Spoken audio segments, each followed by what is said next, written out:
3AW Breakfast with Ross Stevenson and Russell Howcroft. Visit winston.com.au for all your privacy needs. For shutters, blinds and awnings, see Winston with a Y. 7 after 7.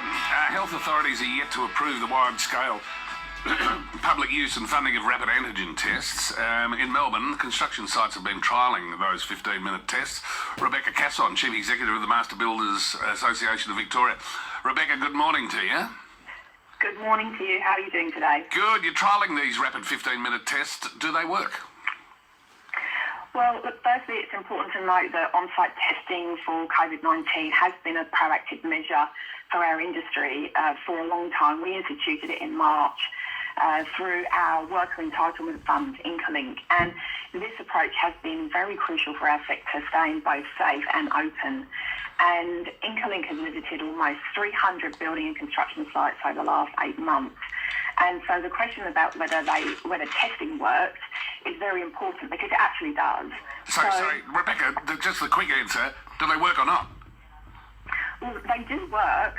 And right now, Incolink are trialling a 15-minute antigen testing on construction site in Melbourne using a few methodologies. So we're trialling that particular piece because the quicker turnaround on results could increase productivity, as anyone that does feel any symptoms currently has to wait, as you probably know, a fair few days for the results. So we want to get the results turned around as quickly as possible. So Rebecca, where does the 15-minute test technology come from? Are we importing it? Are we building it here? Well, we're currently trialling it here in Victoria, and we're working with local companies to do that. And so, it's important really for us because, as you probably know, building and construction industry accounts for 45% of our state's tax revenue. So it's really important to keep the engine room of our economy going. Yep, got that message. Got that message. We understand that. Flowing. I had a COVID test and the turnaround was 18 hours. And I read in the paper today that someone in 48 hours.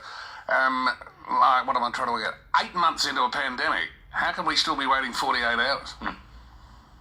Well, it's really important to note that, antigen testing does detect the presence of viral proteins, which are the antigens expressed by the virus. And but it's important really that the accuracy of those tests are not absolutely 100% as accurate as the full nasopharyngeal testing, which is currently done.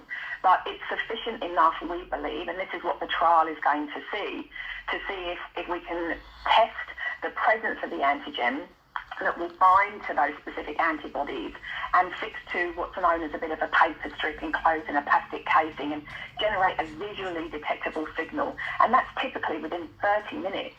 And so the quicker that we can get that turnaround, the quicker that we can get either people isolated or, bluntly, the quicker that we can get them back to work. So, Rebecca, when is the trial going to finish, and will you share the results? Well, that is something that Incolink needs to answer and look at, and we're going to continue to work with them on that. They are our Worker Entitlement Fund, and we have been working collaboratively with them over the past 9 months on this particular issue. And as I said, they've been visiting all of these construction sites, and they continue to do so to make sure that our industry remains safe and open. And so I would hope that Incolink would share the results, and I certainly would hope that once those trials are completed, and we don't have a final date and time yet on when those trials will be completed, but as soon as that information is available, I'm very sure that we'd be very happy to share those results. Good on you, Rebecca.